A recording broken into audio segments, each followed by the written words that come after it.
Hey guys, सो इस video में हम लोग डिस्कस करने वाले हैं how to calculate NPR। Basically हमने +2 में पढ़े थे परम्यूटेशंस एंड कॉम्बिनेशंस में। NPR का मतलब क्या होता है? n factorial upon n minus r factorial. अगर मैं इसे और एलेबोरेट करूँ तो इसका क्या मतलब होता है?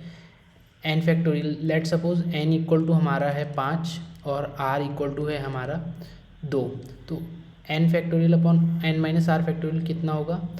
5 फैक्टोरियल अपॉन 5 माइनस 2, 3 फैक्टोरियल। तो बेसिकली ये क्या हो जाएगा? ये हो जाएगा 5 इंटू 4 इंटू 3 इंटू 2 इंटू 1, और 3 फैक्टोरियल क्या हो जाएगा? 3 इंटू 2 इंटू 1। तो इससे ये कट जाएगा। बेसिकली क्या हो जाएगा आंसर? 20। तो 5p2 कितना हो जाता है? 20। अगर मैं 5p3 की बात करूं तो कितना हो जाता है ये? 60। तो बेसिकली NPR, n का फॉर्मूला क्या होता है? n factorial upon n minus are factorial. ये फैक्टोरियल क्या होता है ये मैंने आपको इसके थ्रू एक्सप्लेन कर दिया। ठीक है जी। तो हम अब इसका प्रोग्राम बनाने की कोशिश करते हैं। फिर इसके थ्रू ना हम फंक्शंस को, जो कि हमारा अभी टॉपिक स्टार्ट हुआ ही है, तो हम फंक्शंस को ना थोड़ा और अच्छे से समझेंगे। तो पहले हम इस वाले प्रोग्राम को, हाउ टू कैलकुलेट NPR, इसे हम पहले एक बेसिक अप्रोच से करेंगे, फिर हम with the help of function करेंगे। तो चलिए कोड पे चलते हैं। तो हमारा इनपुट है ही लिया हुआ है। n में हम बेसिकली n स्टोर करेंगे और r में हम ये वाला r स्टोर करेंगे, और NPR हम कैलकुलेट करेंगे। तो NPR कैलकुलेट करने के लिए सबसे पहले मैं यहाँ पे लिख देता हूँ int n factorial equal to 1। पहले हमें n फैक्टोरियल कैलकुलेट करना पड़ेगा। तो n फैक्टोरियल के लिए क्या करेंगे? For int i equal to 1, i less than equal to n, i plus plus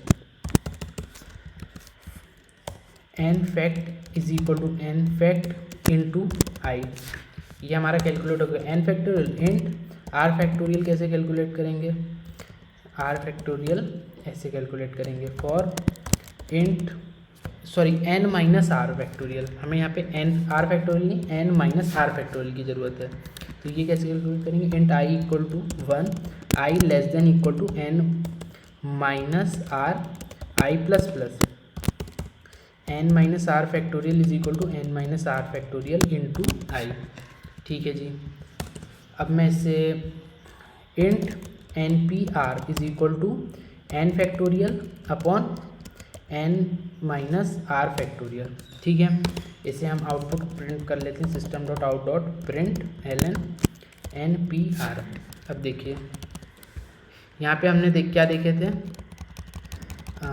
इससे थोड़ा रिवर्स करते हैं। 5p2 20 होता है, 5p3 60 होता है। ठीक है जी। ये हमने प्रोग्राम लिख लिया। अब हम इसे चेक कर लेंगे। क्लियर जावा सी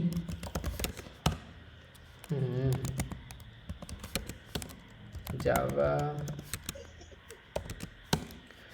5 2।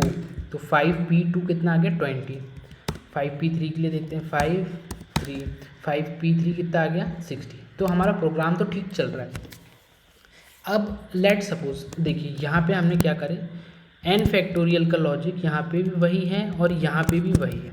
अगर मान लो कोई मुझे n फैक्टोरियल निकालने का कोई बेस्ट अप्रोच बता देता, तो मुझे वो यहाँ पे भी चेंज करना पड़ता और यहाँ पे भी चेंज करना पड़ता।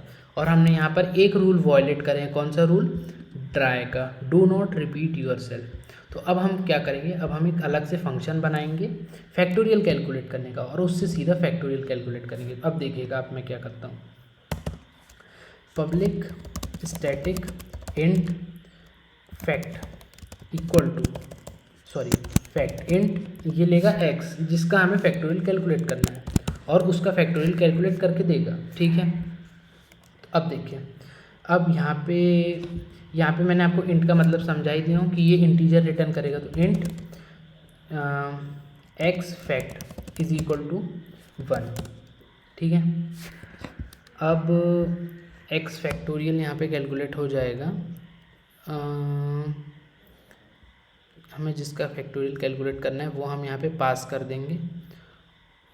ठीक है। तो हमें x का फैक्टोरियल कैलकुलेट करना है। तो हम यहाँ पे x पास कर देंगे, तो x फैक्टोरियल यहाँ पे 1 हो जाएगा।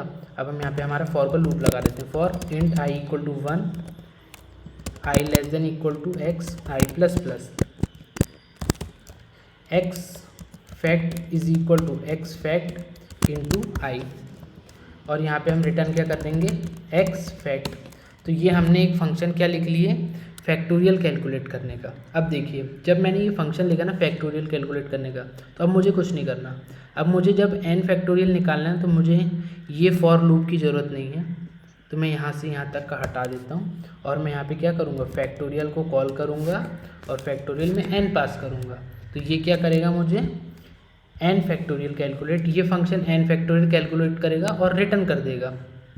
अब मुझे यहाँ पे n minus are factorial calculate करना है, तो मैं कुछ नहीं करूँगा, यहाँ पर उस फंक्शन में n माइनस आर पास कर दूँगा।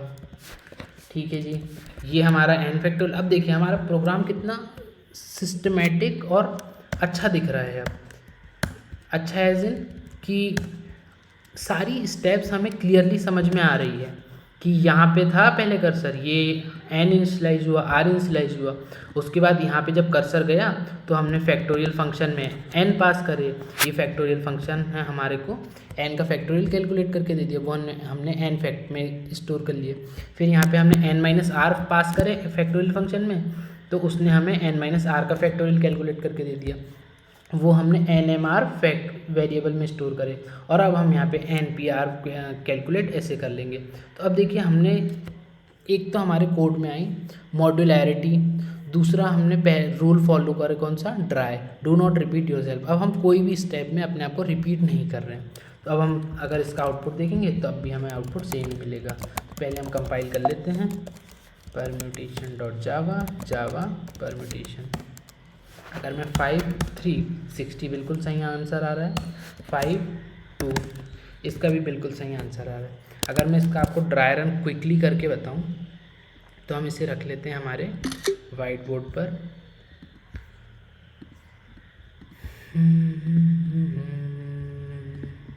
इसे थोड़ा छोटा कर लेते हैं, परफेक्ट, थोड़ा सा बड़ा कर लेते हैं, ठीक है। देखिए अब मेमोरी डायग्राम बनाते हैं हम सबसे पहले, ठीक है। मेमोरी डायग्राम कैसा होगा, यहाँ पे n इनिशियलाइज हुआ, r इनिशियलाइज हुआ। Let suppose n equal to हमारा है 5 और r इक्वल टू है हमारा 2। तो n यहाँ पे एक n वेरिएबल बना, उसमें 5 आया, एक r वेरिएबल बना, उसमें आया 2। अब देखिए यहाँ पर, यहाँ तक हो गया हमारा कोड। अब कर्सर गए यहाँ पर, कर्सर जब यहाँ पर गया ना तो एक फंक्शन बना यहाँ पर, क्या नाम का, फैक्ट नाम का, फैक्ट नाम का एक फंक्शन बना। अब वो फंक्शन में एक वेरिएबल x इनिशियलाइज हुआ, जिसमें जो वैल्यू हम पास करेंगे वो स्टोर होगी, और तो हमने late suppose n fact calculate करने के लिए यहाँ पे हमने 5 पास करे, तो x में क्या स्टोर हुआ, 5। और हमने यहाँ पर एक वेरिएबल कौन सा बना, x फैक्ट। तो जब ये बना तो उसमें हमने एक इनिशियलाइज कर दिए थे। अब देखिए जब ये वाला लूप चलेगा तो अब हम यहाँ पे i लिख लेते हैं, ठीक है। तो i इक्वल टू 1 के लिए, ये वाला लूप चला, 1 इंटू 1 फैक्ट में स्टोर हो गया 1, ठीक है जी। ये वाला लूप दोबारा चला, अभी यहाँ रिटर्न पे नहीं जाएगा, ये वाला लूप कितनी बार चलेगा, 5 बार, क्योंकि हमारा n इक्वल टू हमने 5 पास करें, तो यहाँ पे x की वैल्यू कितनी हो गई है अभी, 5। अब दूसरी बार चला तो यहाँ पे x फैक्ट में 1 है, और i कितना हो गया, i इक्वल टू हो गया 2, तो x फैक्ट में कितना हो जाएगा, 2 इंटू 1 2 स्टोर हो गया। अब वापस से ये लूप गया i इक्वल टू 3 के लिए, अब i इक्वल टू कितना हो गया 3, x फैक्ट में कितना हो जाएगा 3 इंटू 2, x फैक्ट में कितना हो गया 6। अब वापस से ये लूप गया, i इक्वल टू हो गया 4, और x फैक्ट में कितना हो जाएगा 4 इंटू 6 24, ये 24 हो गया। वापस से गया ये i कितना हो गया 5 हो गया, तो 24 इंटू 5 कितना हो गया 110, इतना ही होता है ना, ठीक है, सॉरी 120 हो गया, 5 4 0 20 0 2 कैरी 2 5 2 10 12, ठीक है 120 हो गया। वापस गया ये i इक्वल टू 6 हुआ, क्या 6 लेस देन इक्वल टू 5 है, नहीं, तो ये कंडीशन फॉल्स हो गई और हमने यहाँ पे रिटर्न कर दिए x फैक्ट। तो अब क्या होगा, जब हमने ये x फैक्ट रिटर्न करे तो ये मेन ने 120 रिसीव करा, अभी 120 रिसीव करने के बाद ये फंक्शन डिस्ट्रॉय हुआ पूरा, ये फंक्शन जो हमने बनाए थे ये पूरा डिस्ट्रॉय हुआ।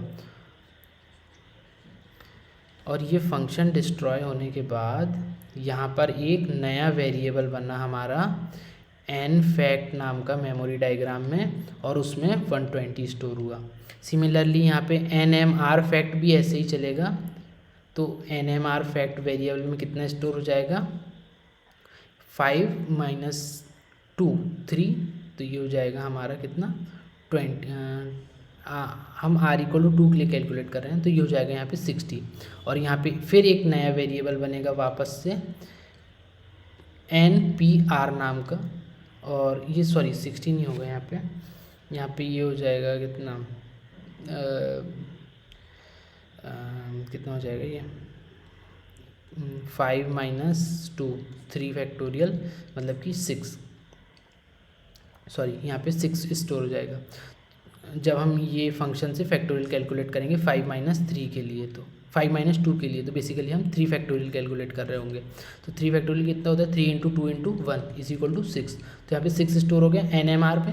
अब एन पी आर में क्या है, N factorial upon N M R factorial, तो 6 20 ज़ा 120, तो यहाँ पे 20 स्टोर हो गया, और हमने यहाँ पे प्रिंट कर दिए 120। तो ये हमारा 5P2 का आंसर आ गया। तो मैंने आपको ये वाला प्रॉब्लम दोनों अप्रोच से समझाया है। पहले हमने हमारी जो नॉर्मल अप्रोच होती थी बिना फंक्शन के, उससे समझाया। फिर मैंने आपको फंक्शन का इसमें यूज़ समझाया कि हमने कैसे फंक्शन लिखने के बाद सिर्फ हमें यहाँ पर फंक्शन में कॉल करके उसमें वैल्यू पास करना रहा, उसके बाद हमारा सॉर्ट हो गया। तो इस वीडियो के लिए इतने ही, मिलेंगे नेक्स्ट वीडियो में और नए लॉजिक के साथ फंक्शंस को इम्प्लीमेंट करते हुए। Thank you.